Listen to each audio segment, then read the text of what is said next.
You're listening to the best of the bravest. Interviews with the FDNY's elite.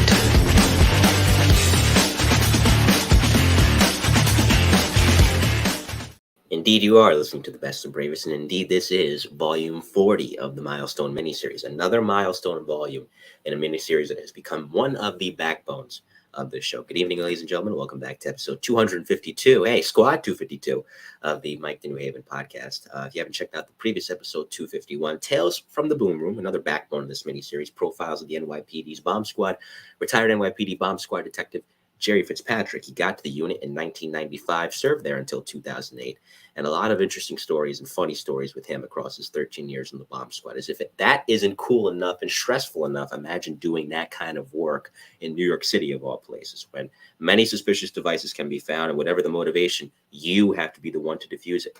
So definitely an interesting show with Jerry, and I thank him. He was an excellent guest. I got an excellent guest coming up tonight. I'm going to introduce him momentarily, but first, of course, we have to run through some ads. And here is the first one. It's my consulting company. Need advice on how to start your podcast? Frustrated with the editing process? Can't find a voiceover guy? Hi, I'm Mike Colón, and I'm here to help. I'm the owner and founder of MC Media Editing Services, your premier consulting company for all things media, where I can offer you consulting advice on how to get started, and once you get started, editing, as well as voiceover work, all for a very reasonable price. If you want to reach me, you can contact me at 917-781-6189 or the email that you see listed here. I'm always available, and I'm always willing to help. Again, 917-781-6189. Why go to some giant consulting firm that's going to charge you an arm and a leg when you can just come to me? If you want to be stress-free, the way to go is to call MC. MC Media Editing Services, your premier consulting company. Things starting to take off with that consulting company, too. I'm really happy with it so far, and should be an interesting endeavor with the more time that I spend doing it. Of course, you have to be multifaceted this day and age. And my next sponsor, of course, an actual sponsor, my friend Joe Murray. If you're ever caught on the wrong end of the law, call Joe Murray. Joe's a retired NYPD police officer turned criminal defense attorney. With 15 years of experience in the NYPD from 1987 until 2002, he parlayed a successful career in the NYPD into an equally successful career as a criminal defense attorney. His website is jmurray-law.com, where you can reach him at 646-838-1702, or just email him at joe@jmurray-law.com. Okay, sponsors taken care of. Much thanks to Joe, as always, for his support of the show. Now, merit matters. My next guest firmly believes that, and it was on full display in a near 40-year career in New York City between both the New York City Police Department, where he started, and then, of course, the New York City Fire Department. He originally joined the NYPD in 1984, and he worked in both Harlem and the Bronx, and Manhattan, too, as we'll talk about, the Neighborhood Stabilization Unit back in the 80s, before rolling over into the FDNY in 1988, as you'll see quite a number of police officers throughout time do. And he was a ladderman for the first 11 years. He covered for a while, of course, in Division 13 in 1994. He'll talk about that, but he worked from 1988 until 1999 in 3 separate ladder companies, 50. Of course, there was also 17, I believe, and 117 before being promoted to chief in 1999. He continued to ascend, worked in a variety of battalions, and last year when he retired, he was a deputy chief. So definitely a full plate for him. He has a lot of stories across a 39-year career, and that for this milestone volume 40 of the Bravest interviews with the FDNY's elite is retired FDNY deputy chief, Mannix. Paul, welcome. How are you? Good evening. Hi, Mike. How are you? Good, good. So talking about this for a long time, and we have a guy here off the grip, and I see all you in the chat, and I appreciate it. Sean O'Brien via LinkedIn says, Chief, hope you're enjoying retirement. You are missed. Thank you, Sean. Good to see you. How are you? Thank you, Sean. Thanks to Jay Driscoll, Stu Kelsaw, Steve Iarato, and Patty Pogan, retired NYPD emergency service cop. He worked in Two Truck. Maybe you bumped into Patty on a job back when you were a cop in Harlem in the 80s. He was in ESU for quite a long time. Now, when you were on Getting Salty a few months back, if I remember correctly, correct me if I'm wrong, did you come from a family of cops? Yeah. My father was a cop, an uncle. My sister went on about a year and a half before me. Many cousins. Yeah, so family of civil servants. My grandfather was a fireman. My mother was a teacher. Irish welfare. Everybody took the test and went into civil service. Right. So, but was the aspiration specifically to be a policeman, or did you not really care? Did you want the fire department more? What was your mentality? Growing up, I didn't know. I was in college, and I had taken both tests. And the police department called me first. I was 20 years old. You could be 20 at the time to get hired. So I entered in July of '83, right after my sophomore year in college. Mom wasn't happy. She wanted me to stay in college and maybe be a lawyer, but I did it anyway. And here we are 40 years later. I say things turned out pretty well. Garrett Lindgren just tuned in, retired out of Rescue 3. Good to see you, my friend. A former guest of the show as well. And Steve Iorado says, was a cop, but then he saw the light. Good one, Steve. So coming on during that time in 83, you were in NSU 4. Now, as we covered before, the Neighborhood Stabilization Unit was a program that ran for a long time in the NYPD up until about the late 80s, early 90s, and they did away with it. But that's where rookie cops kind of honed their skills. They had a field training officer, and that's where they essentially learned how to be cops. Now, this is Manhattan. It's the Upper West Side, it's Central Park, and it's the Upper East Side. A lot was going on during this time too. So tell me about how eye-opening an experience that was, and who your FTO was, and how he molded you, or she. Oh, we had a couple of good FTOs. Joe Tuminello being one of them. I always remember Joe. He would always say, "Hey, today's a good day for a moita." He's a good guy. All the FTO, John Brereton, they were good guys. And actually, a lot of times we would go up to Harlem. We would go up to the 2-8. They had just started a program called Pressure Point. So for the 5 tours in a work week, sometimes we'd be up in the 2-8, maybe 3 or 4 out of the 5. And it was great. I mean, I had, a young kid, you want to get right into the mix, and the 2-8 was the mix. I wasn't, even though I grew up in a nice area of Queens, I wasn't unfamiliar with working in bad areas. We had the Tropicana plant in Whitestone, Tropicana Juice, and we would work as helpers on the trucks. So, we were going all over the city as young kids. So, it wasn't my first time in a bad neighborhood, which helped, Right. You knew your way around the street. Of course, we're talking with Paul Mannix. This is Volume 40, the best and bravest interviews with the FDNY's elite. We are covering his NYPD years briefly before we get into his FDNY years. He was a cop, as I mentioned in my introduction of him, from 1983 until 1988. Now, as I covered with many a cop who I've interviewed previously, during the 80s, very dangerous time for all 3 departments: housing, police, transit police, certainly the NYPD. A lot of cops were being injured. A lot of cops were being killed. This was, as you said, Pressure Point, and there was a war on the streets between the bad guys, drug dealers, gangsters, and the like, and you guys that were trying to quell an out-of-control situation. So for you, was there ever a dangerous moment early on where you said to yourself, as a police officer, before I covered the FDNY, of course, wow, that could have gone really, really bad? Oh, yeah, a number of times. I mean, it was, as you said, it was a busy time. And but that's what you signed up for. You know what you were getting into. Mm-hmm. And, as you were talking, I was thinking of Eddie Byrne. I was still on the cops. February of '88, he was assassinated. And they just let the SOB that drove the getaway car, they just let him out of jail. Yeah, I saw that in the New York Post. It made my skin crawl. It's just disgusting, to say the least, that somebody like that could ever see the light of day again. And that's just it. It shakes you to your core. And it's not only his killing, but the ones that many an NYPD cop has mentioned to me before that also shook him to the core was the Scott Goodell killing in 1986, where somebody walked up behind him and shot him. This is when you guys still had the 6 shooters. So I feel like, and this is nothing against the other eras of police officers in New York City, but I feel like the cops of the 70s and the 80s were a different breed because you guys were really doing more with less. It's hard to compare eras, but we had our challenges, that's for sure. Yeah, of course. And those 3 years in Harlem, like you said, you did spend some time in the Bronx in the 4-5, interesting place, but primarily your time spent as a police officer was in the 2-8. And Harlem is interesting because on one hand, you have the ritzy-ditzy part of it, the super rich part, and then you only have to go a few blocks until you get into the nitty-gritty. So it's quite the paradox, but it's an interesting place to work. And I imagine that beat, and I can see the smile on your face, had to be the most rewarding time of your career as a policeman. It was great. I was young and dumb, and, it was the Wild West up there, and my first partner was a senior guy in the 280 that I have 15 years on. Ronnie Mathis taught me a ton, and I always tell him, Ronnie, you kept me safe in a dangerous time in a dangerous place. And then I became partners with Mike Toohey, who I had grown up with in Whitestone. We knew each other from when we were young, so that was unique being partners with him later on in life. And he became a fireman also, Mike. Ah, okay. Another one that rolled over. Was his dad on the job by chance? No. No. Okay, I was trying to see because there's a Brian Well, Toohey I know weeks, that's but yeah, no. okay. Yep, there's a Brian Toohey I know that's retired from the bomb squad, and I was wondering if that was his father by chance. So 88 comes around. When did you start thinking, if at all, about hey, you know what? Maybe I want to try the fire department. I remember running into a cousin of mine out in the Hamptons, and he's like, "Yeah, I'm out here for a week and a half, for 2 weeks." I said, "Oh, you on vacation?" He's like, "No, no, mutuals." I said, "What's a mutual?" So I started I started thinking. And a lot of other things. I mean, I love being a cop. I would do it again if given the chance. But I'm also glad I left. The things got very bad. We had the quota sergeants on the NYPD at that time, Mhm. and that was horrendous.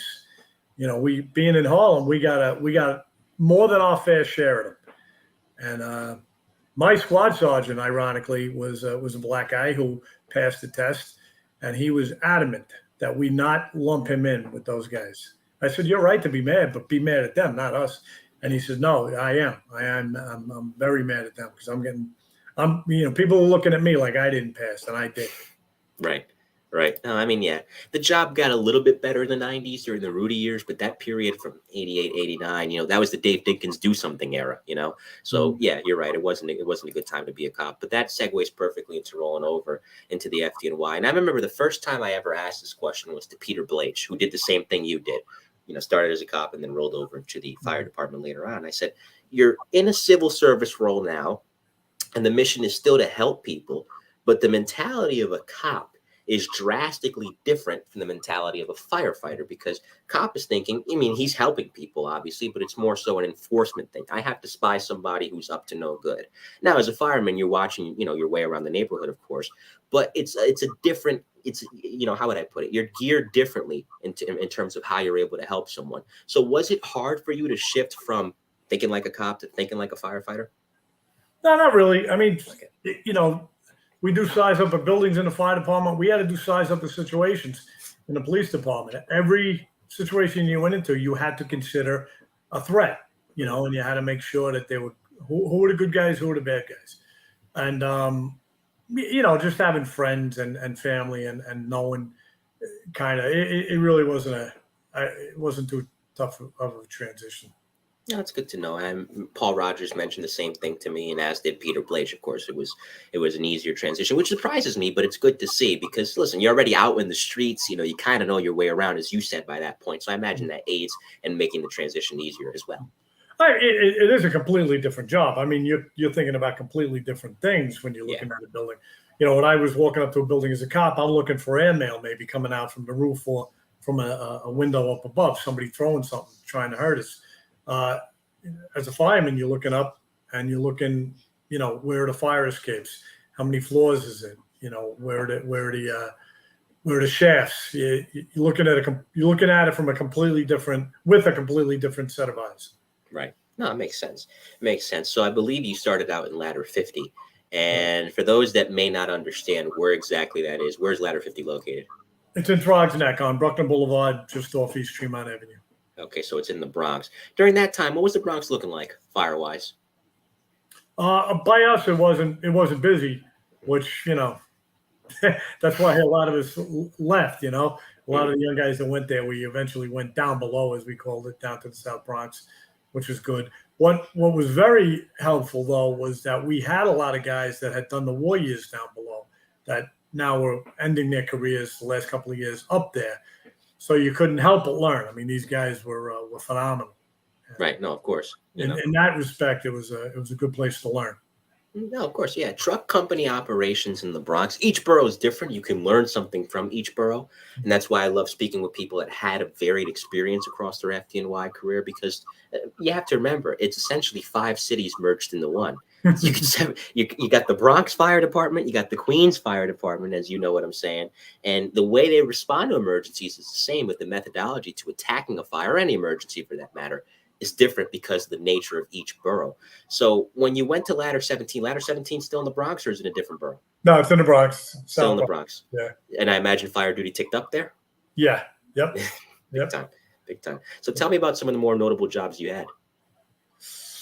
The one that always jumps into mind right away is when I was a lieutenant in 117. We were first due on a 7th alarm. Good stop, right? Good stop. No, it was when we got there were fire in 3 buildings, and they were wood frame attached, and the fire had started in a toy store, so there were a lot of plastics, a lot of fuel, and it was quite the fire. That's when people ask me what was your the number one fire or the one you remember the most, it's that one. And one of the reasons is that my son had, this was in the fall of 97. My son had just been born in May, my first child. And at one point I had a couple of seconds to think, and I thought, man, I don't want to get killed in this fire. And I never remember thinking that again before the fire. But between my son having just been born and the fact that this was a very bad fire, I thought that, for a couple of seconds, and then back to work. So that thought went out of my mind. But I'll never forget thinking that. I didn't like thinking that. No, nobody does. It's a very dangerous place to be. 117 is, of course, in Queens, as we'll touch on a little bit. But I want to go back to 17 for a second, because at this point, it's a city.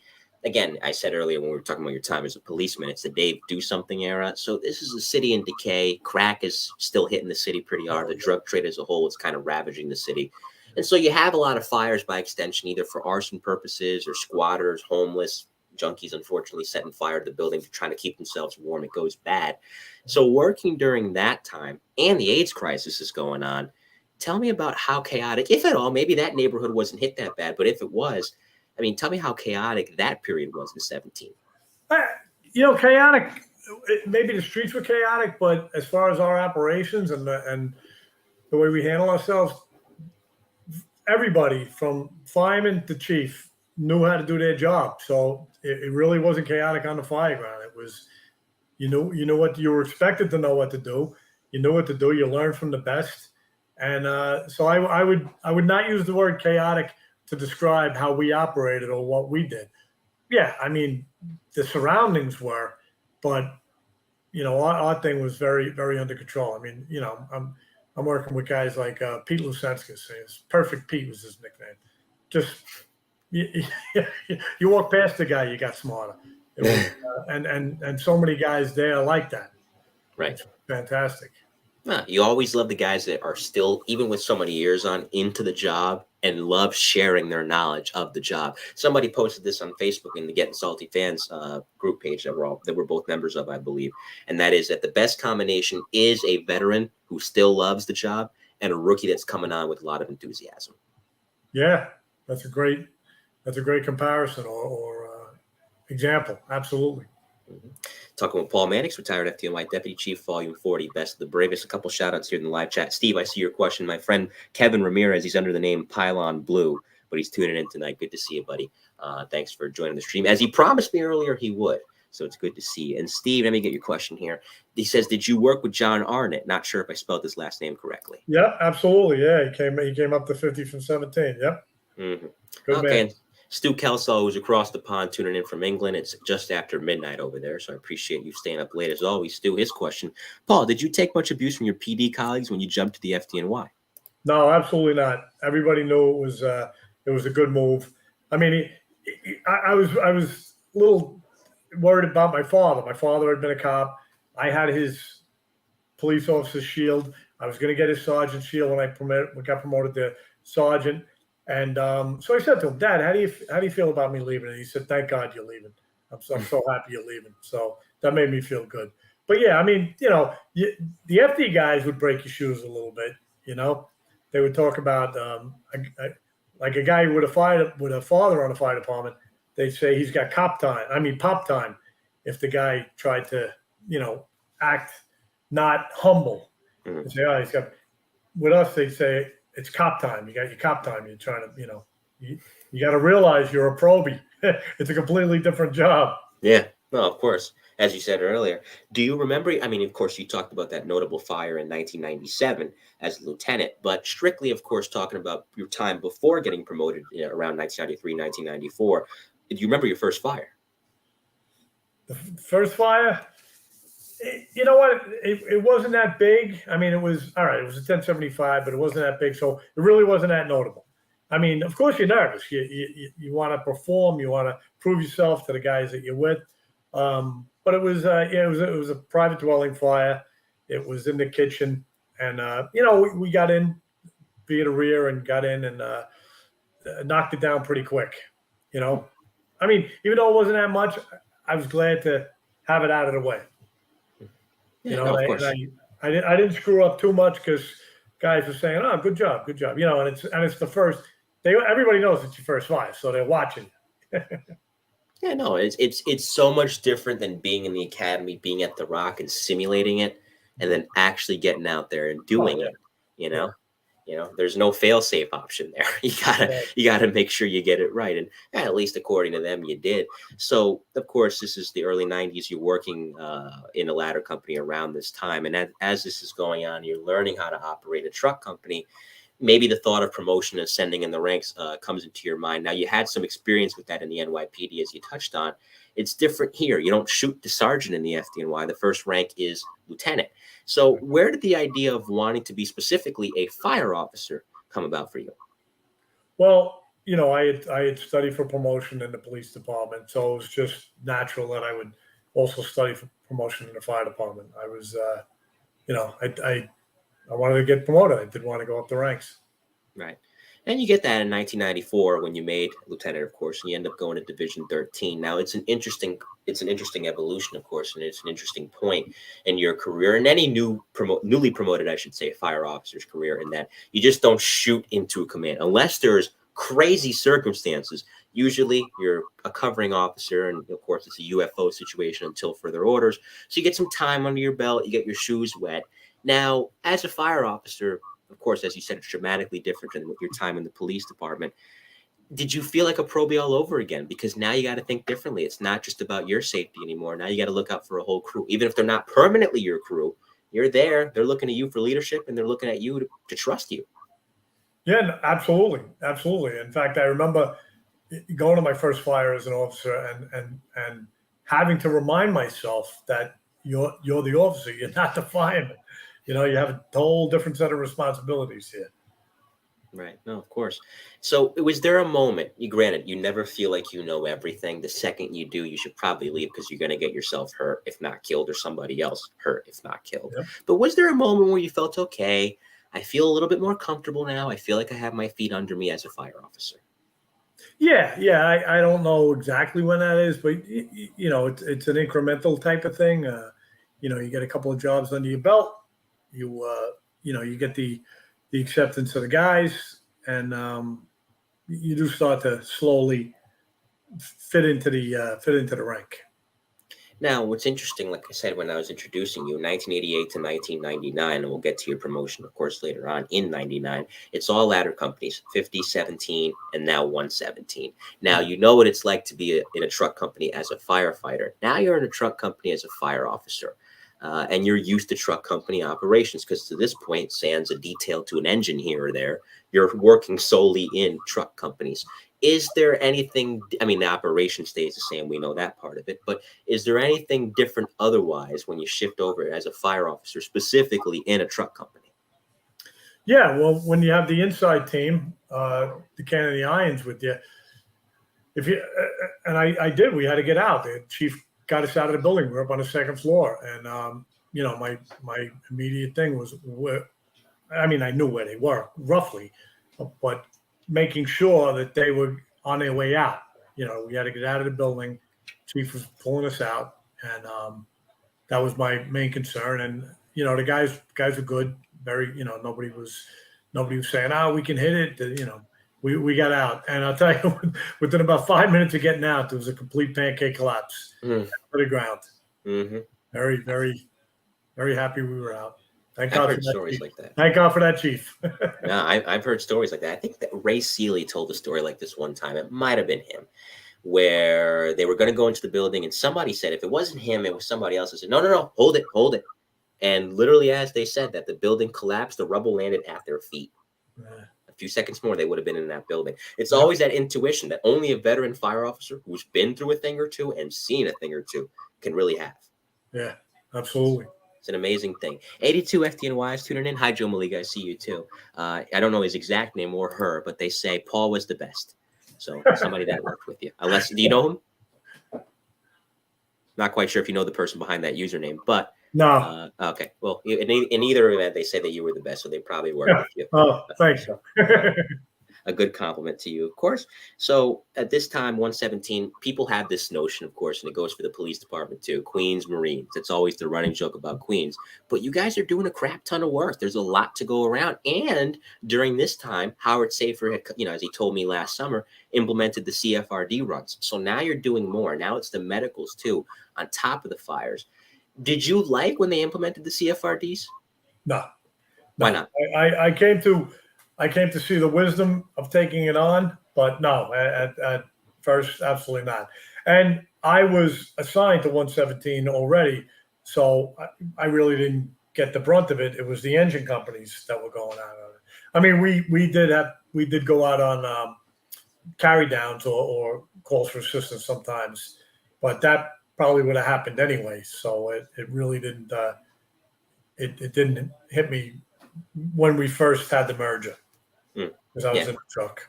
That would come, of course, in the spring of 1996. Now, where exactly in Queens is 117 located for the audience? It's in Astoria, right on the service road for the Grand Central Parkway, just east of Steinway Street. Astoria Boulevard and Steinway Street. A lot of MVAs? Oh, yeah. And it was, pin jobs. I mean, listen, you don't want anybody to get in a car accident, but if they're going to get in a car accident, I liked when I was working and you had an intricate pin job. It was, I really enjoyed that. The guys were very good. They were very good at the pin jobs through, practice. We got a lot of them.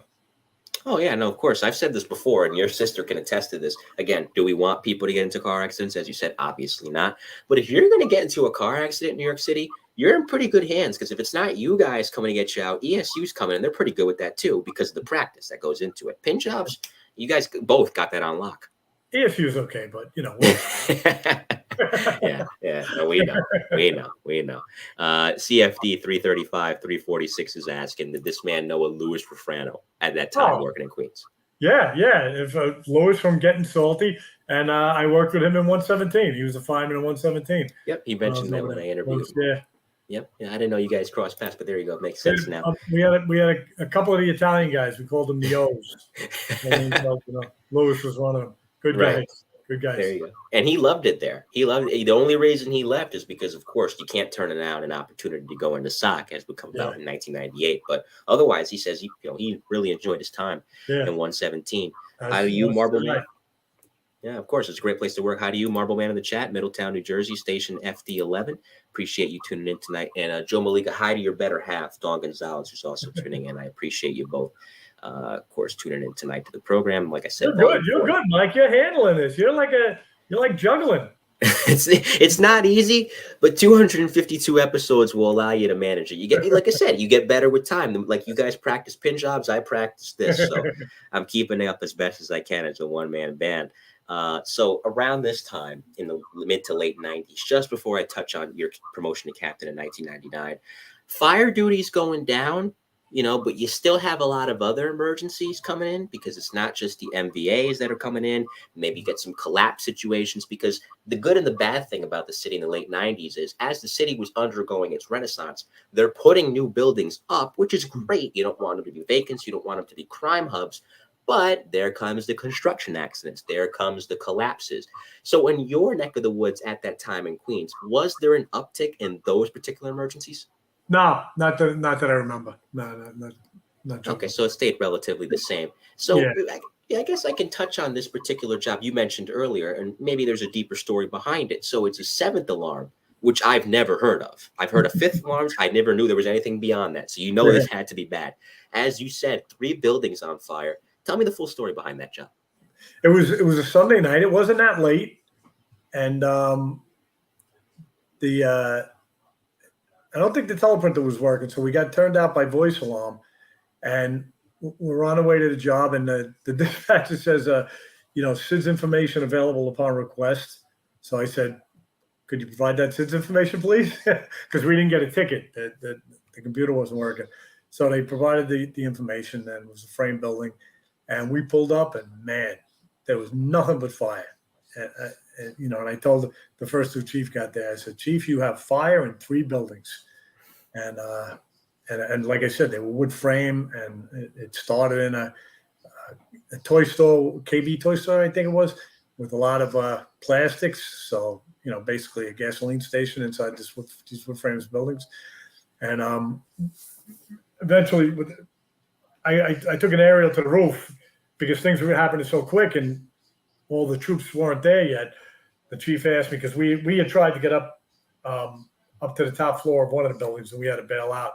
So he said, go up to the roof on the 2 side. So I took an aerial up to the roof, and that's when I had the thought of, I don't want to die in this fire. And then we got up to the roof, and I gave a mayday because we had a collapse of the roof of one of the other buildings. And as we had a chief up there after a little bit, and as guys were coming up the aerial, we were just pointing to where the gooseneck was, because we fully expected we were going to have to be bailing off of this roof. We did not that roof, but a couple of other roofs did collapse.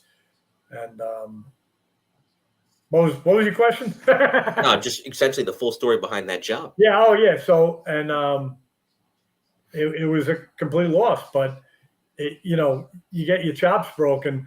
Like I said, hey, nice stop, but when you pull up and there's fire in 3 buildings and only like 5 of them go, that's not bad. Yeah, no, listen, under those circumstances, and what's Lou like to say, we didn't do so good here, but I think you guys did fine there. And did they ever figure out what was the cause of that fire? Because 3 buildings, my God.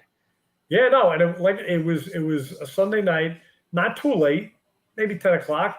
Still people on the street, so I'm surprised it got going that much. Maybe the smoke was going out the back or going right up, so people on the street, on Steinway Street, didn't see it. But it surprised me that for that time it was night, but again, not too late, it was able to get going that much. I'm surprised we had that much fire at that time. Now, let's stay on that job real quick, because this is interesting, and we kind of talked about it earlier, but maybe you could expand on it as it relates to a job of this nature, a job this severe, 7th alarm, right? So, of course, it's very daunting. It might be even a little bit frightening. You were thinking that I don't want to die in this fire. It was a lot frightening. Oh, yeah, a lot frightening. Listen, you're thinking, as you said, that I don't want to die in this fire. I was scared. So you're not only thinking about yourself in that moment, but it's your men, too. So if you're not calm, they're not going to be either. So in a situation like that, where it's really hitting the fan, what helps a fire officer to just take a deep breath as best as he or she can and not lose composure? Well, you can't. Listen, panic helps nobody. And you got a couple of guys who are with you. I mean, besides the other guys, but the interior team is with you.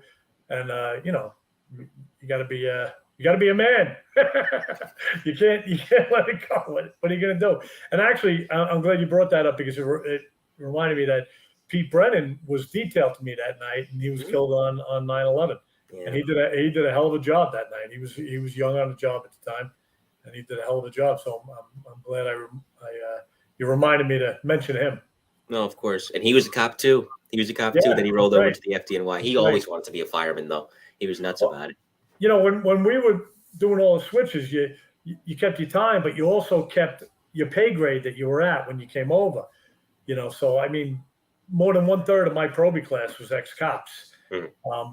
But when they cut it down to you still keep your time, but you go down to bottom pay, that's what really stopped it. Because you got a guy with 7-8 years on the cops, and he's got a couple of kids, and he can't go back down to bottom pay. Right. No, it makes sense. That really stopped the flow. Yeah. No, but back then, man, like you said, it was coming in fast, and you got a lot of great guys out of it, So, but yeah, Pete, man, even when he was a police officer, he actually rescued an elderly couple, I believe, from a fire as a cop. Oh, really? Really? Yep. I remember reading that about him, that he was on patrol. He saw the fire. This was in his New York Times obituary, as a matter of fact.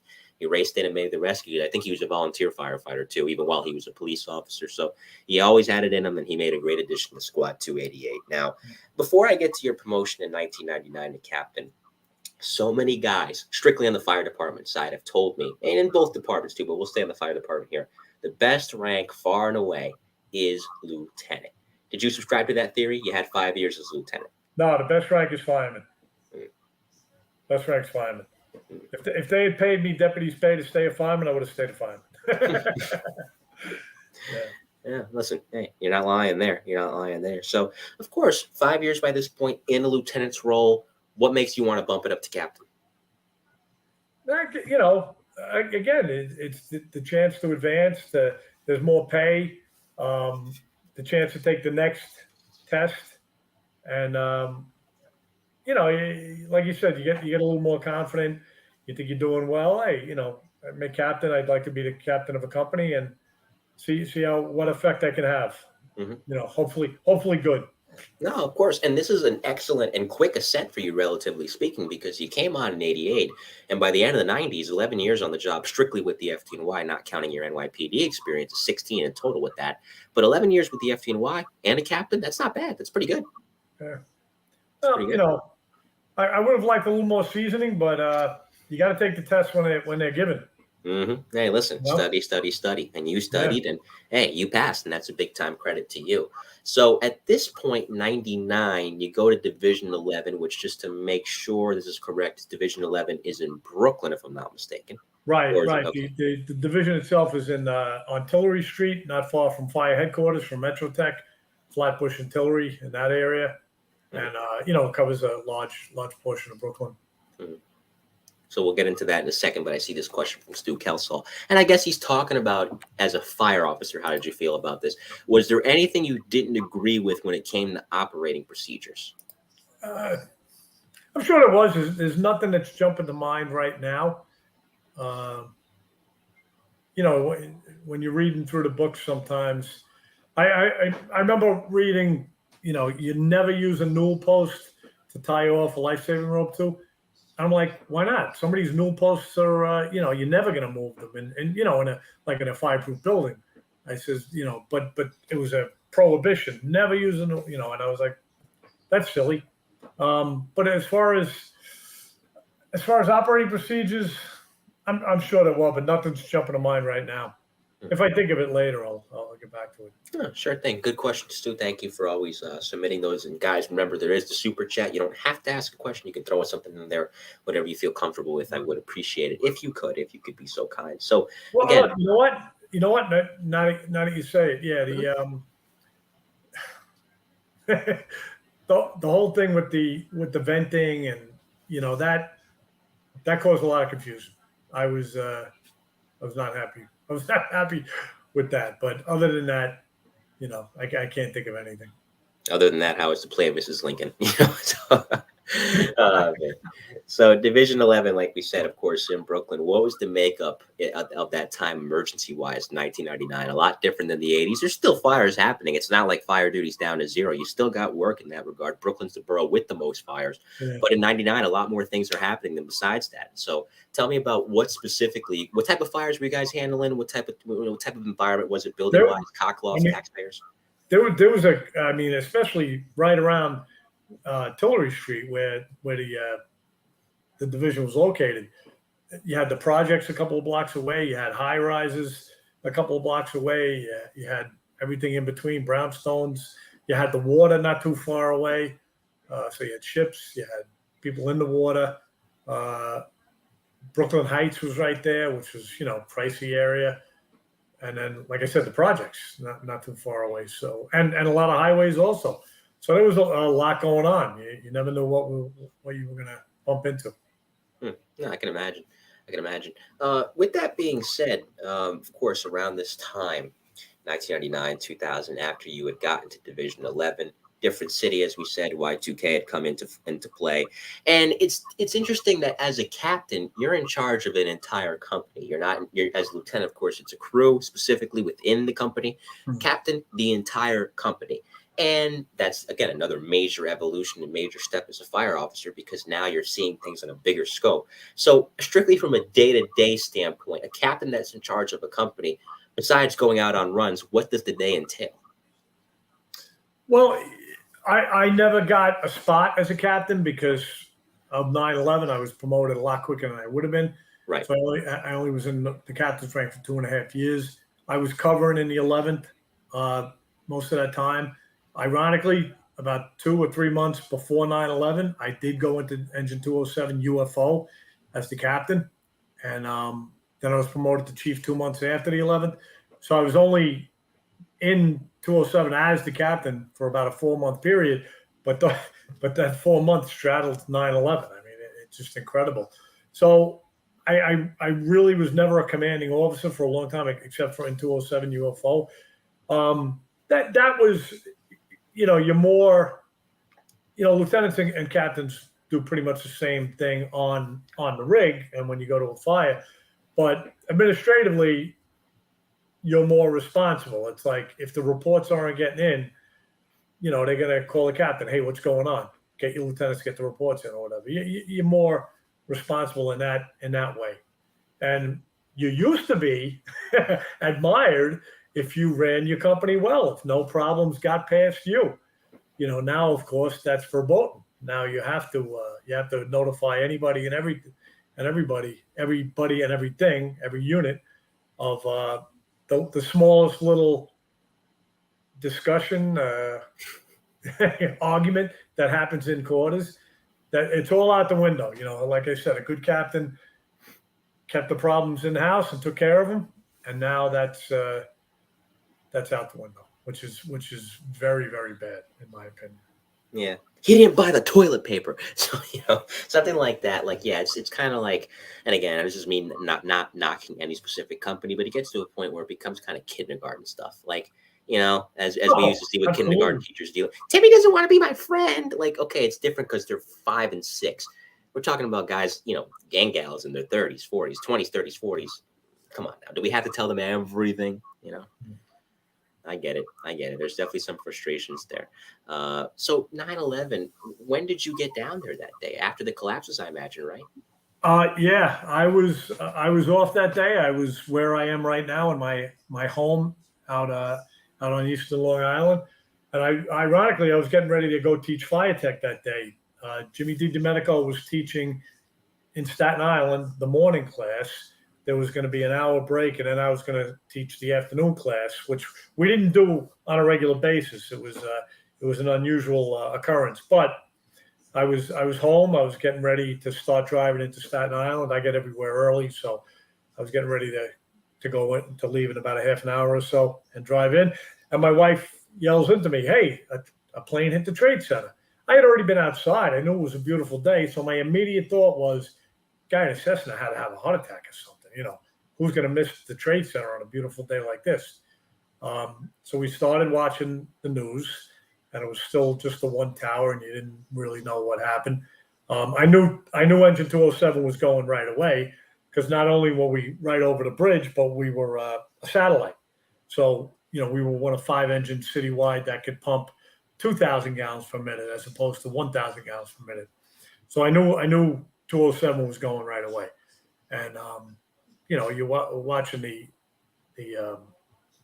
fire going on. And I remember we're watching one shot, and I saw the second plane, and I immediately thought, what's that idiot doing so close?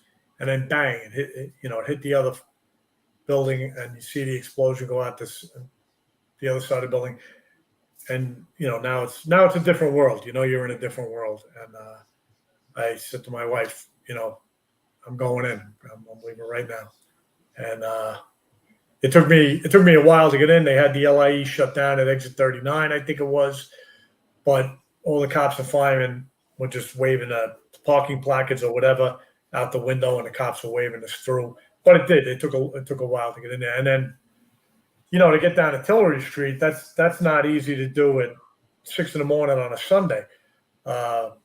Everybody's trying to get out of the city. You're trying to get in there. I had to take a very circuitous route. I finally got down there. They sent us over to 2:30. We got buses. I guess I got down to the site about 1:15 that afternoon. And by that point, everybody talks at, police department, fire department, from their experience they've shared with me on this program. Everybody was in such a fog. You don't know quite what's going on. What's happened, but you're still trying to process it. You have a lot of friends that are missing. Was your sister still on the job by this point? She was, and actually, when the first plane hit, I called my father to tell him to turn the news on, and he was already watching it. And my sister had just bought a house near my father, and they were living with my father while they worked on the house. So, as I'm on the phone with my father, he happened to mention that Diane. Everybody knows her as Delia. The family, we call her Diane. He says Diane's down at the house. She was working on a house. I said, "Oh, okay." I didn't think too much of that. And then, of course, the second plane hits. And as I'm driving in on the LIE, it struck me. And I said, oh, thank God Dad told me that. I don't have to worry about her.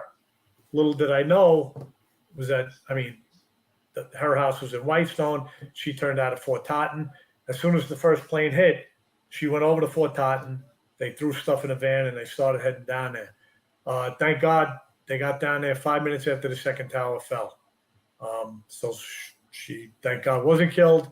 But, she was there for all the crap, and nobody had breathing protection. So that affected her. But it's, I would often wonder, why was our family spared? You had so many families, a father and a son, brothers, cousins. Why was our family spared? But we were. And, yeah, no, and listen, and look at the Langone brothers, right? You got Billy in Squad 252. Tommy was an ESU cop in Truck 10. They didn't make it. The Vigiano brothers, of course, same story. Joe, an ESU cop in Truck 2. John was a fireman. I think he was in a ladder company. I forget which one, but I know it was in Brooklyn. And same thing. They didn't make it either. So yeah, and it's a crazy time. Before I continue, hi Bill Ryan, of course. Hi Matt Wicker. Good to see you guys. Thanks for tuning in. Because, as you said, November of 2001 is when you make battalion chief. Now, this is a happy moment. This is a great moment for you, and it's another notch in your belt, another major milestone in what's been a very fruitful career. But it's coming 2 months after that. It's bittersweet. I'm sure you had a lot of friends that you knew that were killed from the fire department alone in this awful attack. So what's the emotions like when, on one hand, you have something to celebrate, but on the other hand, it's coming on the heels of something so awful?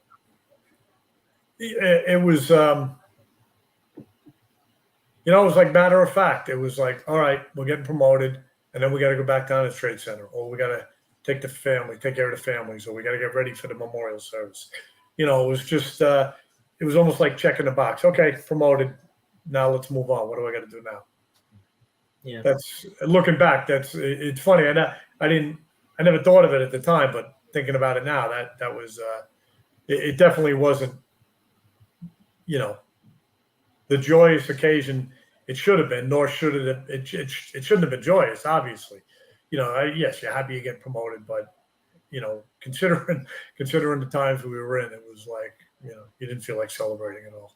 No, it was wartime. It was wartime. It was a very uncertain time. And then there's 2002 and 2003, and you're still trying to sort it out. It took the city as a whole a while to kind of sort out, okay, this terrible thing happened to us. How do we proceed forward? But slowly but surely it did. And, 2002 and 2004 was a time in which you're continuing to kind of learn this new rank. And then comes 2004, and now you have Battalion 53. It's still in Queens. You're still putting in the work. So now, of course, it's a permanent command. It had been a while, like you said, since you really had one, because you didn't get that in captain. There was still a lot going on and a lot to do, as you just finished saying, after your initial, I should say, promotion in November of 2001. Was there a little bit of a relief come 2004 when I got a command, I'm in one place, let's keep doing this? Yeah, it was good. It gave a little stability to the family life. My kids were little. My son was 7 at that point. My daughter was 4. So you could plan a little better, and the commute was better. Ironically, the firehouse was built in, I think, 84 when they established those companies. And my father-in-law, who had been a union bricklayer, helped build that firehouse that the 53 is in. So that was ironic. Yeah. And he was still alive at the time. So that was pretty funny. Oh, of course, great little full circle moment there. Steve Iarato says that John Vigiano, and I thought this, Steve, I just didn't want to say it because I didn't want to run the risk of getting it wrong. But thank you. Ladder 132, of course, is where John Vigiano was in on 9/11. So because I was thinking that, but I wasn't quite sure. So I appreciate you contributing that. So of course, Battalion 53's area, where exactly? I mean, I know you're probably housed with an engine, the ladder. What's the geographical area? What are you covering? It's Eastern Queens. Okay. Eastern Queens, yeah. So you can go to just about anything in that area. And a battalion chief's rank, and I remember talking about this with Chief Dunn when he was on a little while ago, is so interesting because, again, of course, you've been a fire officer for a while. You have some experience as a lieutenant. You had 5 years in that rank. You didn't have long in captain. That's a little bit different, but you have a few years here as a chief. Of course, by the time this comes around, command presence is everything. You can't have it at every single fire. It fluctuates depending on who's there and their knowledge of the situation. But when there's a lot of moving parts, tell me about a battalion chief's role in essentially being the rod that holds everything together from a command presence standpoint at a fire. And what are some notable emergencies where you felt, man, I really improved in this regard to get to this point in my career, and I really think I handled this specifically as a chief really, really well? Bouncing around, and I was in the 2-8 for about a year and a half in Danny Millia's spot, UFO, and that was a good place to be and to learn, good fireman, and as far as the command presence, it's it sounded silly, but when I first started ABC, and I said, listen, if I'm going to be if I'm the ABC that night, acting battalion chief, he's still a captain, but you're acting for the tour, and I have a fire, and I'm the first through chief, do I put the gear? I was asking somebody on the side. They said, put your gear on, take your time, let the guys do their job. They know what they're doing. You don't have to be there telling them, bring that line into, they know their job. And then you walk up nice and, not slowly, but you take your time, you do a size up, you get a feel for the job, you're listening to the handy talk, you're seeing how things are going. And that little piece of advice helped me immensely, because it was like, all right, yeah, right. I don't have to rush and put my pants on and get down there. These guys know what they're doing. They don't need me right there holding their hands. They know what they're doing. They're professionals. And that was great. And then, listen, you get there, and either you like it or you have some suggestions, you want something else done, and you do it. You are a chief. And battalion chiefs, of the two ranks, battalion and deputy, battalion chiefs is a much better rank, because you do get to have an impact. You're the first chief on the scene sometimes, or you get to go into the building. As a deputy, you're standing out there with the clipboard. You can have an impact sometimes, but listen, again, the guys know what they're doing. So it's very, very rarely as a deputy you get to have an impact. You pay attention to this show, so I have highlight clips that I always put out after every show. This is the highlight clip right there. I love that explanation. And that's no knock on deputy chiefs. Of course, you had that rank too, and I'm sure you enjoyed it. We'll talk about it in a second. Deputies very often, and you need the right guy there, because when things are going great, everything's great. When things aren't going great, that's when they turn and look at you. Mm-hmm. So you gotta be ready. But yeah, it's battalion chief is a much better rank. All right, that's a first. That's the first time I hear that. But that's an interesting assessment there. And you would know you had both ranks, like you said. So was there anything from that time period, 04 to 07, where, again, just to kind of further expand on what we just talked about, maybe it was a particular job where you could say, wow, that was awesome. We had such an uplifting result, even though it wasn't a good situation at first. This turned out awesome.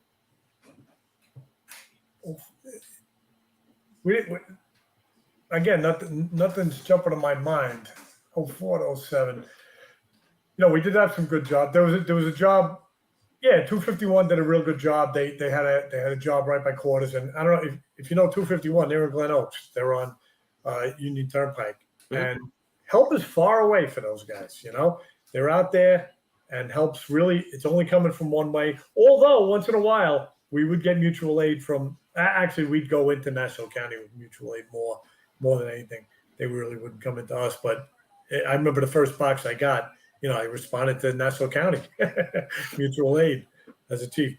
But when you're out there, really, help's only coming from one direction. It's coming from the west.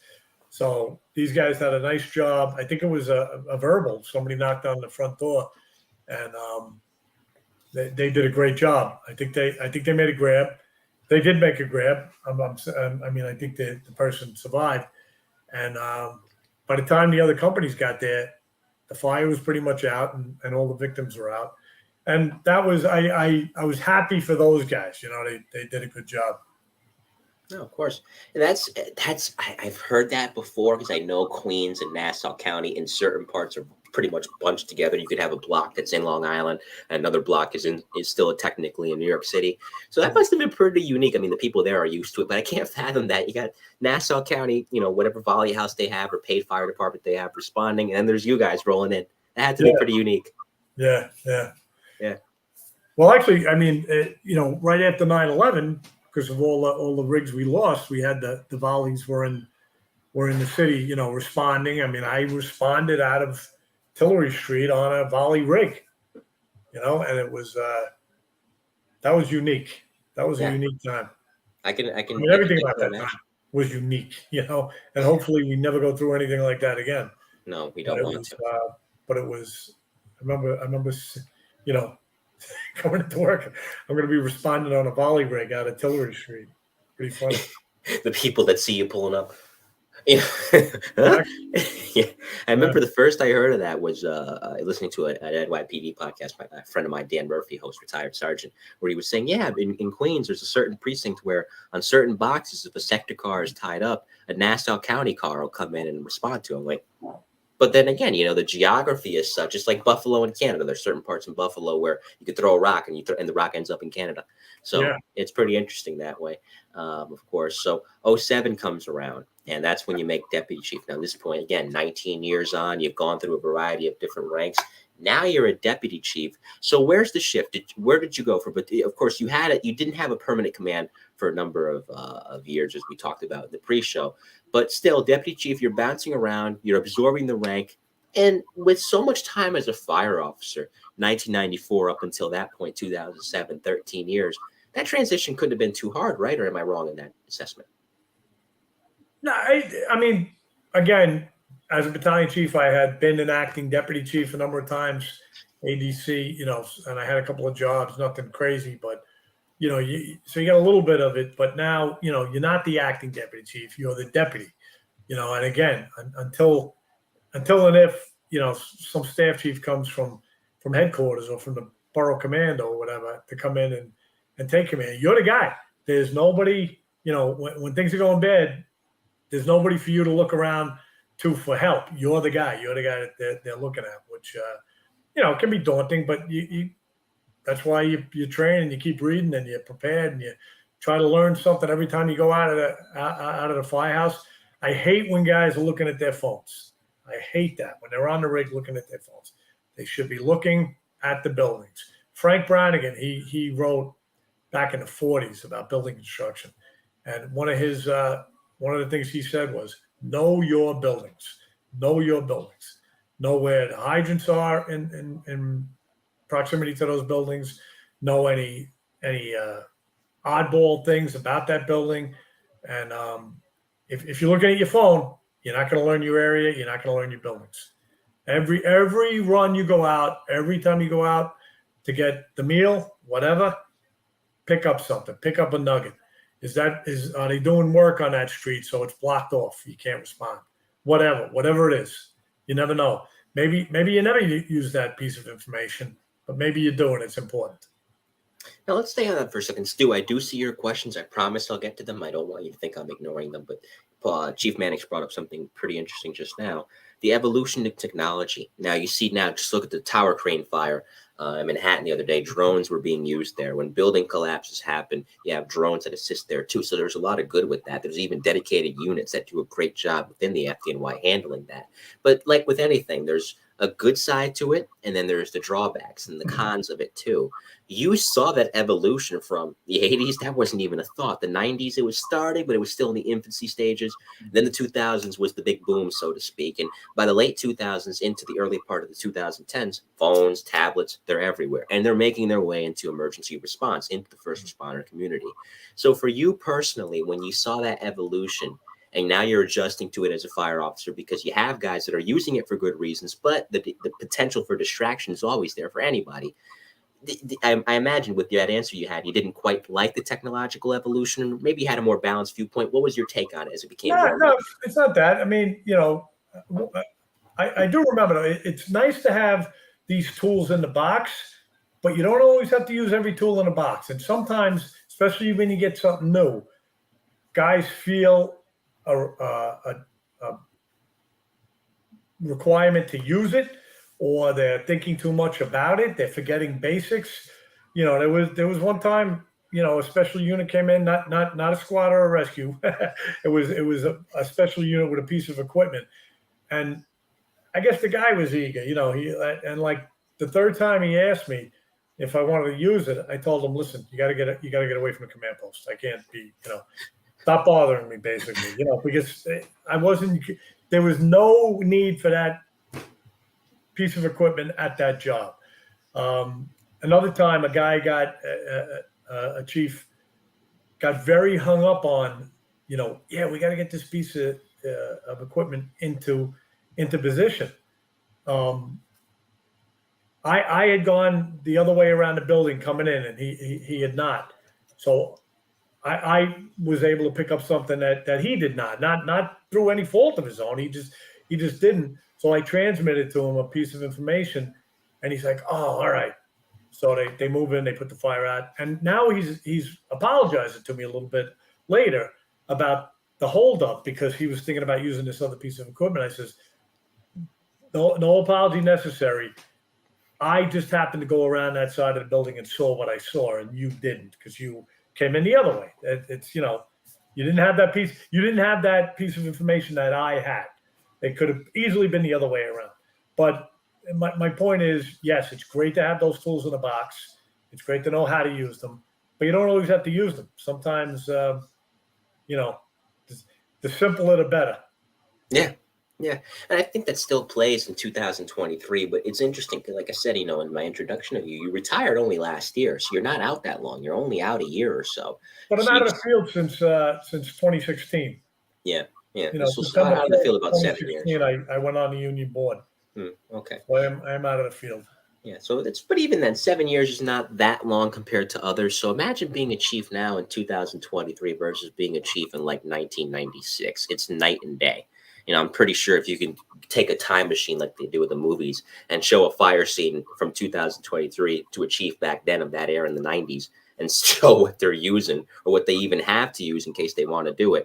Yeah. Chiefs back then will be like, mouth practically on the floor because there's so much to choose from. But like you said, basics can still get the job done in the right circumstance. And, it's nothing against the technology. Of course, you're not opposed to it, but it's just time and place, like with anything else in life. And now I can get, of course, to your question, Stu, and Joe, I see your question too. It's a running joke Joe and I have. Stu Kelsaw has two questions. Says, one, did you ever take any trips to the basement? And two, did you play football for the FDNY? Question one, I know not what you speak of. Yeah. Who knows? Who knows? Never happened. Never. And yes, I did play football for the fire department. I waited till I was 40 to show up. And when I showed up, Pudgy Walsh was like, I don't want to curse. Holy crap. I said, what? I told you I was coming down. He said, yeah, 16 years ago. I played on the police department team against Pudgy and against Frank Nastro, who was a staff chief who coached the fire football team and also coached me in high school. So I had all intentions of playing, but the first year I was hurt, and then I started studying, and the kids came along, and life got in the way. But then the year I was turning 40, I'm like, it's now or never. So I did. I went down and I played. And I played for a couple of years, and I had a great time. One of the best decisions I ever made in my life. But man, I'll never forget the first game. I forgot how fast everything moved. I said, what am I doing out here with these young kids? This might not have been a good idea. What position did you play? On the fire department team, I played defensive end. But on the cops, I played in the defensive backfield. I was a lot lighter. Yo, listen, you know what? It's funny. The guy I was thinking of the other day, I'm like, man, we haven't seen, and this is not like a race statement. It's just in general. Somebody brought this up to me the other day. It's like, Mike, you realize that you haven't seen like a white cornerback in a long time? And we said, legit, like I'm like, yeah, like remember Jason Horn? I'm like, yeah, it's like a lost art now. It's like I have not seen the last one I ever saw, and he was good too. Was Jason Sehorn for the Giants? Oh yeah. I think he was a safety too. I'm like, where'd they go? I'm like, you guys. I'm like, because now they're playing offensive end, they're playing defensive. I'm like, get in the backfield again. Who are the two guys on the Bears in the '80s? Plank and what was the other guy's name? I think it was Plank. I know we were They talking could about. hit, and they hit like linebackers. Those guys. Yeah, I mean, the of any sport, the hardest hitters I ever saw, Brian Urlacher, of course for the Bears for many years, middle linebacker for them, and then in hockey, Scott Stevens. Those two guys, yeah, those but the NFL hits are even harder because it's helmet to helmet. Hockey, you're kind of going your shoulder into the chest, so to speak, most of the time. But man, I hats off because that's all. No sport's easy to play. That sport, especially, it's the most physical, arguably, of them all. Well, I'll tell you, I was in Ireland last week, and I watched the All Ireland hurling finals. Have you ever watched hurling? No, I have to. Oh God, it's a street fight with bats. It's incredible. Watch hurling. I'm going to go on YouTube after this is done tonight. And once I get done editing this down, I'm going to have to tune into that. And the second question, Joe, for those of you that tune into the show, Joe Maliga, of course, retired correctional officer. You know his running joke with me. Anytime I get a cop or a fireman on, he wants me to ask you, and he asked me this in my native tongue, Spanish, ¿Trapó algún bebé? Did you ever deliver a baby? I did on the cops. Ah, okay. There you go, Joe. Yeah, it was not a beautiful event. It was it was like 3 a.m, no electricity in the building. It was, but I did it. Yeah, I delivered a baby. All right, man, we're gonna need you to. Okay, well, you go when you feel like it. So, a couple of notable things while you were a deputy chief. There was. You know what? Let me amend my statement. Mm-hmm. Every birth of a human child is a beautiful event. I want to amend that statement. That's fine. God bless that baby. Mm-hmm. But the circumstances, 3 a.m, no electricity, right. That's the part that's not beautiful. And Joe says, very nice. So we got another tally on the board, Joe. He did indeed deliver a baby when he was a policeman. A couple of events that happened while you were a deputy chief. And granted, you went out of the field in 2016, but you were still in the field around this time. Irene, 2011, caused some issues for sure. Not a light storm by any stretch. But then Sandy dwarfed it. And Sandy came in 2012. I don't know if you were working that night, but nevertheless, this was a lingering issue for a long, long time for the city, especially Queens, the Rockaways area. So being in a position that you were in at the time as a fire officer, not just a fire officer, but a deputy chief, you talked about people looking to you for things. So when it came time for the aftermath and the recovery from this, what did you do operations-wise? What was the key? I followed the directions of the operations from operations, chief operations, what was going on. I just tried to facilitate that, get the equipment where it had to be, the guys where they had to be, and whatever was done. I worked that night. I came in for that night, and in the 6th Division, I had a quiet night. It was unbelievable. I mean, three out of the 5 battalion chiefs were relocated to other boroughs. A good portion of the companies were gone. I relocated to the 3rd Division because they had the crane. Remember the crane? Mm-hmm. Yep. Boom went back, and then the 1st Division was dealing with a facade collapse. So I relocated to the 3rd Division. I went on one run, falling bricks. That was really nothing. And then I stayed there about an hour, and then they sent me back to the 6th Division, and I didn't turn the wheel again. I had a quiet night. I couldn't believe it. I'm listening to the department radio, and everywhere else is going crazy. But just luck of the draw. And then in the morning, I got up early. We went all the way out to Throgs Neck and did a survey because they were talking about City Island was going to get swamped because it was going to come down the Long Island Sound and smash into City Island and smash into the eastern part of the Bronx there, and it didn't happen. So, but coming in that day, I remember I went in early because I remember there was a I guess it was a nor'easter. They never really identified it. They didn't name it or anything. But in late November of 92, and I remember specifically because I got married in early November of 92, and I was on my honeymoon. And then a week later, I'm walking around Staten Island in waist-high cold water. I was in 17 truck, but we got relocated to Staten Island for this storm, and it was horrendous.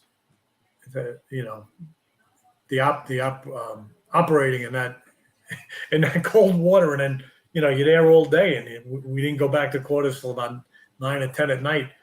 So that was more of an effect on me than Sandy. Oh, but because of that experience, I was going in early to relieve Mike Filatico. He was the deputy. So I was coming over to Throgneck Bridge, and I mean, 2 hands on the wheel with the winds. And this was about 1 PM, and already it was starting. And when I got that down to the other side and calmed down a little bit, I called Mike on the cell phone.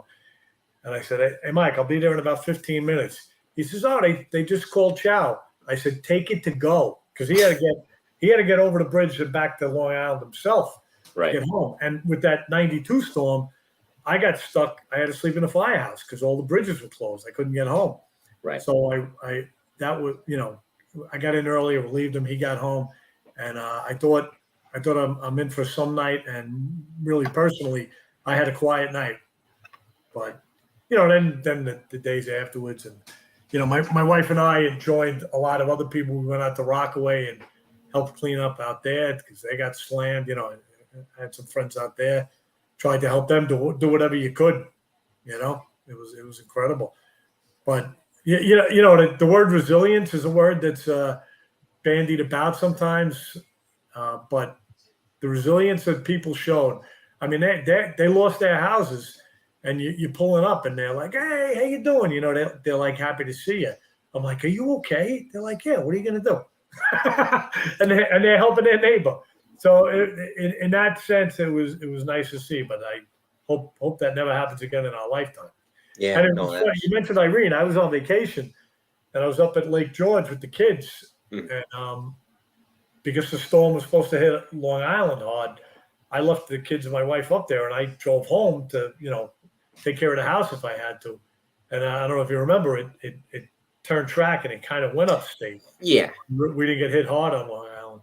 No, because I'm of course, as you know, I'm in New Haven, Connecticut, and we just had a couple of leaves fall down, maybe a branch or two here where I'm at, and it was fine. Sandy, that's the scariest I think I've ever been, because we used to have a huge tree in our front yard, and my late great grandfather, who, as you know, passed away a few weeks ago, he came with us. He used to live around the corner. He came with us to stay during the storm, just so we knew that he was safe. He was in the 70s at the time, and we were sharing a bed in the living room. And I just remember looking out the window the entire night. I don't think I got a lick of sleep that night because I kept looking at that tree. I'm like, "Don't you come down."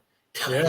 That was one scary storm. But the storm in 92 you bring up, I forgot about that. I've seen pictures of that. You're right. Emergency vehicles even had a hard time getting through that. It was as if a hurricane had hit the city. Right. And it's kind of forgotten. Yeah. And I'll never forget, we're on our way home, and we're on the BQE, and Ray Trinkle was sitting opposite me. He's facing forward in the rig, and he says, "You know what? At least you know that it can't get any worse." And within 30 seconds, a car going the other way goes through a puddle, sends a wave right into his face, knocks his helmet off. Oh, we were dying laughing. He had just said it can't get any worse. And it got worse. It got worse. That storm, Steve Ioratos. Good guy. He made Captain Ray. Oh, good. Yeah, good guy. Glad to hear it. Steve Ioratos says, I believe that storm was December 11th of 1992. And probably the reason it might get overshadowed is because a few months later is when the Trade Center bombing happened, a couple months later. So maybe that has something to do with it, why it was overshadowed. But in the pantheon of New York storms, we've had a few blizzards, of course. People even talk about a few heat waves. But that one, that storm at the tail end of 1992 is definitely one that you're right, is forgotten. So things move along. 2016 is when you're out of the field now, and this is almost 30 years in the field, from firefighter to lieutenant to captain to chief, in various different forms of chief. And now that day-to-day aspect of your career is changing. Why that change? Was it your choice? And is it a tough transition? Not to sound redundant in the question, because you guys, the common thing of firemen, the common theme, I should say, not thing, or the thing applies here too, is you love to be with the guys. You love to be on the front lines. And now that's different. Was that hard? Oh, absolutely. And I still ask myself 3 times a week, what moron gives up being a deputy chief in the 6th Division? I mean, to me, that's the apex. There's no better spot in the whole fire department. You're a deputy chief in the 6th Division, great chiefs, great officers, great firemen, great guys. You're having fun every time you go to work. Why would you give that up? And yet I did. But no, I'm glad I did. The union's a completely different job. It's a very necessary job. Anybody thinks that you don't need a union? Listen, I'm a very conservative politically guy. You know, you would not think I'd be a union supporter, but I am. I mean, you know, when I was in the PBA, I utilized their services fairly often. The UFA, the UFOA, you don't need the union until you need the union. I think it's a And fair and assessment. and we need good guys to step up. It's listen, it's a job, and we're all spoiled for work. You know, it's what do you mean I don't have 24s? Where's the bunk room? You know, you want me to come in tomorrow? I was here yesterday, but it's very much it's very rewarding. Not 99 guys out of 100 that would call me. First thing they would say was, "Hey, listen, I'm sorry to bother you," and I would have to say, "Bro, you're not bothering me. I work for you. You know, this is what we're here for." And every guy on that board had the same attitude. You know, we all knew that we were there for the membership, and it was very rewarding, very rewarding. Definitely a lifestyle change. I'll tell you that. It's not the firehouse, but you know, executive board meetings, we break shoes, and you know, we are firemen after all. You never lose that. But it was good. I enjoyed it. I'm glad I did it. Well, we could say on that for a second because, of course, you know, I'm more familiar with the police unions because there's several of them because the ranks are different. And in each, of course, lieutenant's union, captain's union, so on and so forth, detectives union. And, of course, as you said, the PBA, which their president just retired after many, many years at the helm, Pat Lynch. In the FDNY, of course, it's a big agency. It's arguably the biggest fire department in the world. I mean, I think the only fire department bigger than you guys is Tokyo's. So you're dealing with a lot of different things all at once. Not bad things, just a lot of different things. I mean, it's a fire agency that covers a city of 8 million people. And sometimes, without going too much into it, there is that bureaucratic red tape that kind of bogs things down and is difficult to wade through. But tell me, how does a chief take his experiences from years out on the fire ground and apply it to cutting through that red tape when need be? There's teamwork. It's teamwork puts a fire out, and teamwork gets all of these problems solved. You know, if you get a phone call and you're presented with a problem and you don't know the answer, well, I tell the guy over the phone, you know what, I don't know the answer, but I'll find out the answer. And you go to the other guys on the board and you ask, you know, what's your opinion? Who should I call? Blah, blah, blah. And again, 99 times out of 100, you'll get the answer from one of the other guys on the board. It's very much, you know, we don't, even though I was the chief's rep, we don't, you know, a lieutenant can call me anytime. Lieutenant, you know, you call anybody on that board. We are there we work for you. We work for every member of dues pay member of the union. So it was a lot of teamwork, and nobody was looking for undue thanks or adulation or attention or any of that crap. We were there to represent the members and to help them, and it was nice to see. You know, you know, you never know. You hear, and sometimes in the past, maybe there was infighting on the board. You know, listen, we disagreed. If you're in a room where there's no disagreement, you're in the wrong room. Yeah. But we were all pulling in the same direction. Every guy on that board that I served with for 6 years was pulling in the same direction, trying to do what was best for the members. Maybe we had a difference of opinion how to get there or what was the best move, but the motives were pure, without a doubt. One more question on the union, and then we can move into your retirement and then the rapid fire. And this is volume 40, the best, the bravest. Our guest tonight for this edition of the FDNY miniseries is retired Deputy Chief Paul Mannix. The union's toughest test, well, besides, of course, what it went through after 9/11 for different reasons, but one of the union's toughest tests, at least in their history, was COVID, because it's one thing when you have an incident like 9/11 that, of course, the lingering effects were felt for a long time, but the incident itself was a 2-hour event that obviously had ramifications, but you know, there was a finality to it, at least in the sense that it ended that morning in terms of what occurred. Here, this was a lingering problem for a long time, a couple of years, guys getting sick, some cases, because of different situations, guys even losing the job after a while. So always tough because, of course, it's demoralizing to a degree. It also takes a toll on you mentally. But wading through that and wading through how to protect the members from getting ill and other matters. Tell me about the board's operations without getting, of course, into the confidential stuff, if there's any, during that particular time. Well, to give ourselves a pat on the back, we planned very well for it. And we were in pretty good shape when the decision was made that, okay, that's it. We're out of the office. All our staff is going to operate from home. We only had one guy on the board go in per day. And it was weird. You were the only one in the office. You were one of only maybe 17 people in Lower Manhattan. It was a very weird thing. But we never stopped operating. People would call our office. It went right to one of our staff who was at home, but they were working from home. When the one guy would be in the office, all the other guys, we had 2 Zooms a day together in the morning and then in the afternoon, and other communication as needed. We would, after the first Zoom in the morning, we would then all call divisions or companies or battalions or whatever need be. How are you guys doing? What do you need? What's going on? Don't forget to call us. And I tell you, I'm very proud of how we operated and how we responded. My brother, on the other hand, he needed a very important question answered in a timely manner, and he couldn't get through to his union. And he's not a very understanding or nice guy, and he was being understanding and nice about it. I was like, "What are you doing?" I said, "This is not." I said, "Are your union reps getting paid?" He says, "Yeah." I said, "Then they should be answering your phone call. This is BS." So he's like, it's kind of like I shocked him into reality. He's like, "Oh, of course." So he called up and basically, read them the riot act, and he finally got what he needed. But nobody had to do that with us. And I'm very proud of that.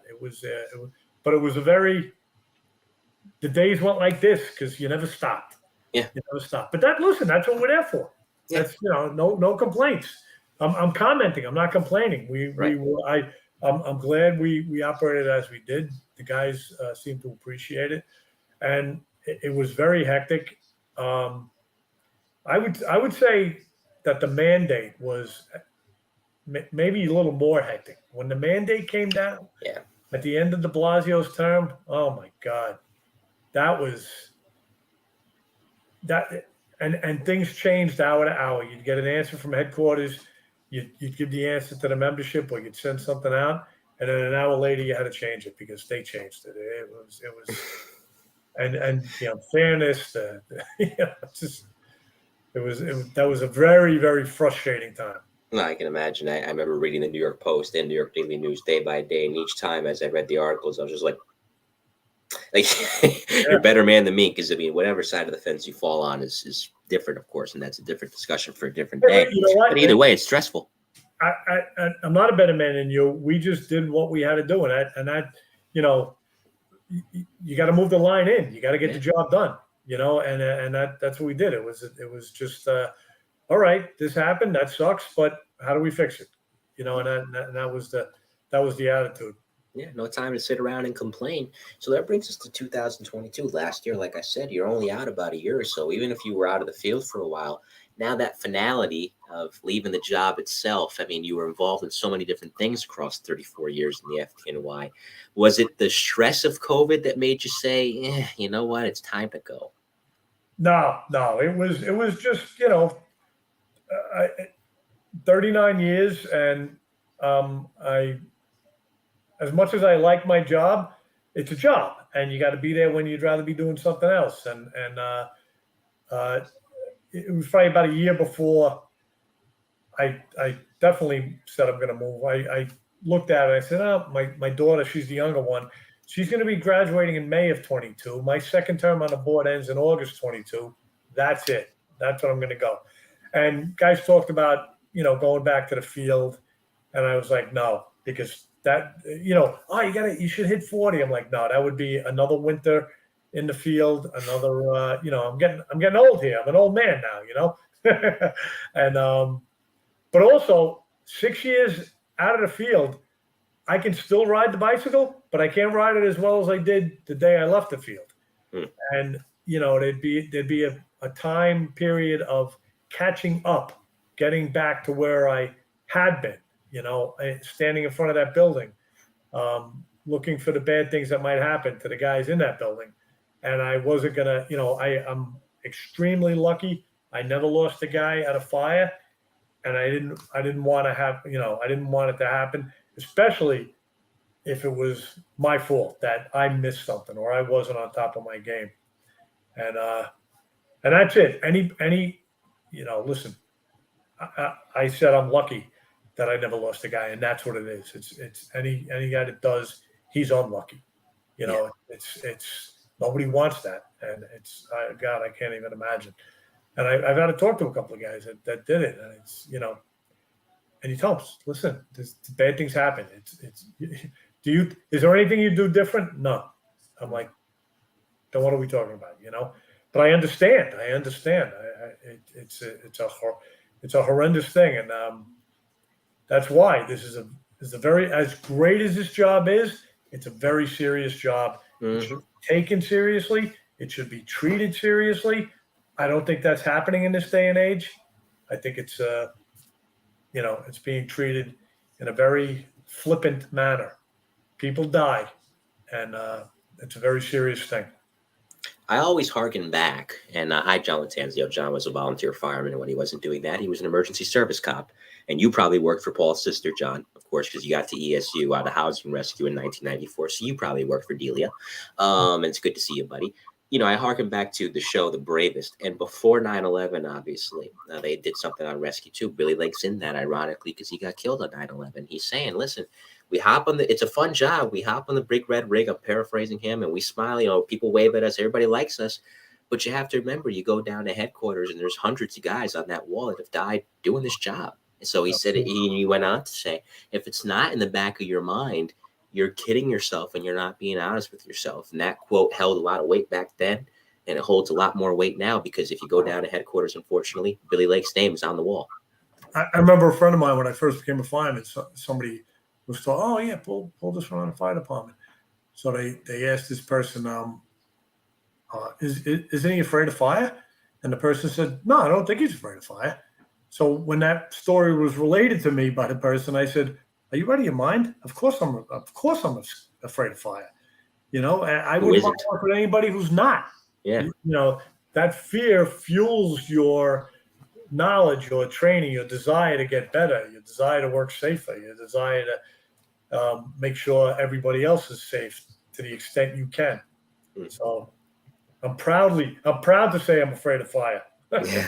No, and that's true. The fear keeps you honest. It keeps you honest. A lot of guys on PD and FD tell me the same thing. If you're not fearful, get away from me, because you're going to get somebody hurt, if not yourself. Absolutely. And John says, yes, he did work for your sister. And he's always been very complimentary, of course, with the FDNY. When he was on the show, he spoke very well of you guys. So good man, John. Like I said, he understands both sides of the coin, because he was a volley and a lieutenant in the volunteer fire department himself. So you watch the show, you know what time it is, and that's the rapid fire time. 5 hit run questions from me, 5 hit run answers from you. You can say pass if you want. You ready? Good. All right. So first, and this applies to life, the police department, the fire department, best advice anyone ever gave you. As a chief, be thorough. It's 5 to 6 on a Super Bowl Sunday night. Kickoffs at 5 after 6. You have a smell of smoke. You can't find a source. Guys are rolling their eyes. They're looking at you. They want to get back and see the kickoff. Nobody goes home until you're ready, until you're happy. So be thorough. There you go. All right. Second, again, either on the police or the fire department, most uplifting job you ever responded to. I think about this only because I was brand new out of the academy. It was right around Christmas time, 1983, and there was something going on up at Yeshiva University. I think there was some attacks going on, so they had cops on foot posts in the area. So I was up there for a day, and it might sound silly, but I watched this guy, and he had a dog, and it just seemed off. I don't know. He went into a building. All right, a little while later comes over that this old lady somebody stole her dog. So I said, I might have the dog. And sure enough, that was the friggin' dog. And the woman was an old Hungarian woman, like in her 70s or maybe even 80. Lived up there, had come from Hungary. It was like her only friend. And I got her friend back. Now, people can laugh.